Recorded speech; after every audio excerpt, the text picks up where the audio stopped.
What up, everybody? It's your boy Agent, and we're back once again. Yes, another week of college football is upon us, and that is week 11 of college football. I'm here to give you my picks, man, and let's go, man. Let's do a recap real quick. Last week, I went 7-2. My lone losses being Michigan. Michigan lost. They didn't cover the spread. Purdue got a late backdoor cover late in that game with under 20 seconds left. Then LSU, after Jay Daniels got hurt, it was a wrap, and Alabama played lights out on offense. Jalen Milroe was a beast. So I'll take the 7-2 record. That puts me at a total of 55-17 for the season. Yes, and I would say that's good. I bet a lot of games, man, at least 10 a week. So I'm not gonna complain, man. But let's get it started with these week 11 games. Yes, and these odds are brought to you by MGM. So you can change at times, but this is the number I got at the time I'm putting it in. So, and I'm doing this in the parlay, so you guys can do these games in a single leg and spread up from a 3-leg parlay, however you want to do it. But this is what I like for the week. Now let's get it started. Number 3, Michigan travels to Happy Valley to take on the Penn State Nittany Lions. Number 10 in the nation, Michigan's 4.5. Give me Michigan with the 4.5 points. Just announced that Harbaugh has been suspended. I don't know what's going to happen. I don't know if he's going to be on the sideline for this game, if Michigan's going to file an injunction. I don't know how it's going to work. But, yes, Michigan said they're going to take legal action, so we don't know what's going to happen. But with that being said, the players are not happy. All of them tweeted out, find out the news less than 24 hours before the game's supposed to happen. But that being said, I think they'll be galvanized. They'll be ready to come forward. And they're still averaging 3.8 yards per rush with 8 men in the box. It's still pretty good. 3 downs, that's the first down, is almost 4 yards to carry. I know it hasn't been great, but I think they'll be ready for the moment. My only thing about Penn State, I feel like they lack explosiveness on the offensive side of the ball, especially at receiver. I think Michigan will be able to just beat them down, and get them to win. James Franklin, we're going to talk about James Franklin, is 3-16 against top 10 teams. So I'm not betting my money on James Franklin. I'm taking my Michigan Wolverines to win this game. All right, on to the next game. Texas Tech, yes, Red Raiders, travel to number 16, Kansas Jayhawks, ranked 16 in the nation. Lance Leipold, let's talk about the job he has done. Phenomenal. Give me Kansas in this game to win this game. Like I said, Lance Leipold's momentum is gone. He'll be offered some Power 5, more Power 5 jobs coming this offseason. He's done a hell of a job with this program. So it's big win in Iowa State last week in Ames, and I think they'll continue to win this game and have a chance to get to the Big 12 title game. All right, on to the next game, third of the day. That is the Virginia Tech Hokies travel to the Boston College Chestnut Hill to take on the Boston College Eagles. Give me Boston College to win this one. The best player on this field is Thomas Castellanos. Leads the team in passing, number 1 in rushing by a quarterback in the Power 5 conference. Jeff Hapley's done a great job. They're 6-3, already bowl eligible. They started off the season 2-3, but they're on a 5-game win streak, and I look for that to get to 6. All right, another game. Liberty, one of the few undefeateds left in college football. I know they don't play in the best conference, but they're undefeated.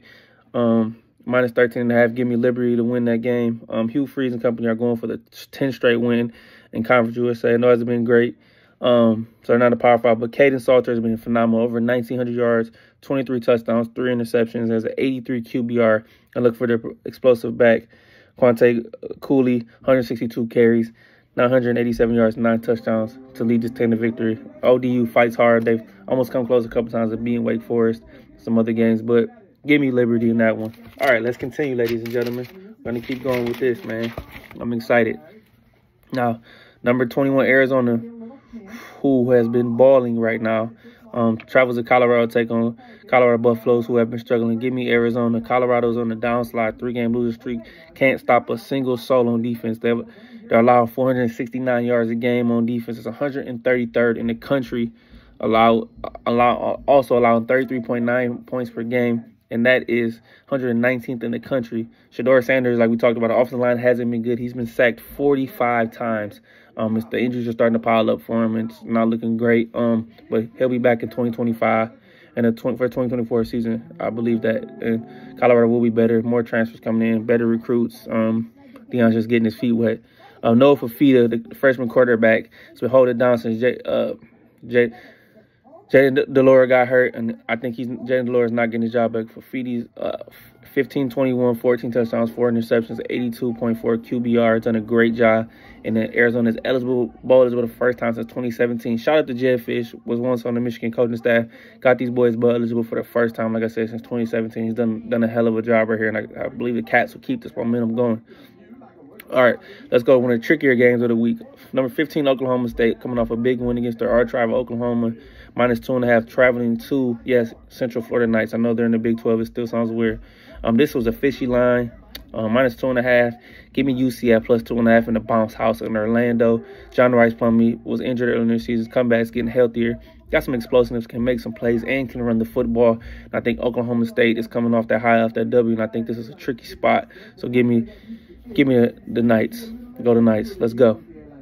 All right, now, probably the nastiest game I put on this ticket, but you got to do something to make some money, man. You know, you got to throw some nasties. This is a nasty game. Minnesota travels to Purdue. Minnesota's -1. Give me Purdue to win this game. Another 2-7. They haven't played well. Played Michigan actually decent for a little bit in that game last week. Hudson Card, Devin Mockabee, run pass game on Deion Burks. Ryan Walters does dominate TJ Fleck even when he was a defensive coordinator at the University of Illinois. And the Minnesota's offense is terrible. I know Purdue isn't great, but Minnesota is 105th in points per game, 121st in total yards per game, 128th pass yards per game, 55th in rush yards per game. The guy they got to watch out on Minnesota's offense is Darius Taylor, but if Purdue can slow them down, I think they'll be able to win this game, and I think Purdue will get enough points on offense. I think they're way more explosive on offense. They'll be able to get this win and get the 3 wins and help try to get Ryan Walters up in his first season as head coach. All right, couple more games left, guys.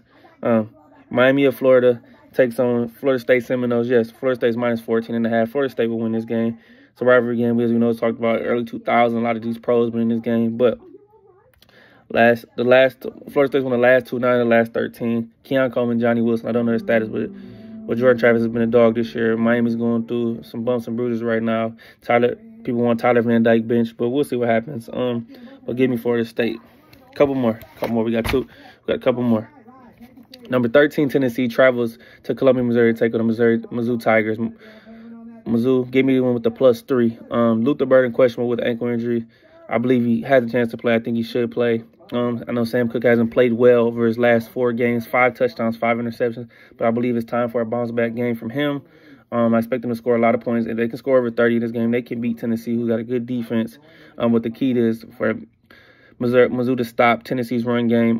Third in rush yards per game at 227 in the country. Mizzou allows 343 yards a game. So it's 42nd in the country. But the duo of Jalen Wright and Jabari Small over 1,200 yards, 5 touchdowns. That would be the key. I believe they can make Joe Milton throw the ball. I believe Mizzou will come back and bounce back after a tough loss on the road. And after this against Georgia, and this team is really good with Theo Wise, Sam Cook, Cody Schrader. They'll be able to get the job done in the upset. And everybody's jumping on the Tennessee. Not me. I'm taking the Mizzou Tigers. Last game for me, USC Trojans travel to Austin to take on the Oregon Ducks. -15.5. Give me Oregon Ducks. Bo Nix has been on a tear right now. 78.1% completion percentage. Oregon's offense is a +8 turnover differential, and they're #1 in scoring points per game. This offense is going to be unstoppable, but the key in this game is that their defense is much, much better than USC. USC's defense is 123rd in the country in yards per game allowed, 71st in rush yards a game, and then 124th in points per game allowed. So they're in the bottom 10 in all those categories besides rushing, but it's not a good defense. I think they took their last fight last week against Washington at home, where they couldn't stop us. So, and Caleb was crying in the stands with his parents. Tough. I think this will, like I said, Oregon will put it on the Bucky Everett. We'll run the football, and they will put USC away handily, and they cover that spread. So those are my picks for the week, man. Let me know what you think. Comment, subscribe. Give me a follow, man. Hey, it's your boy Adrian, and I'm out.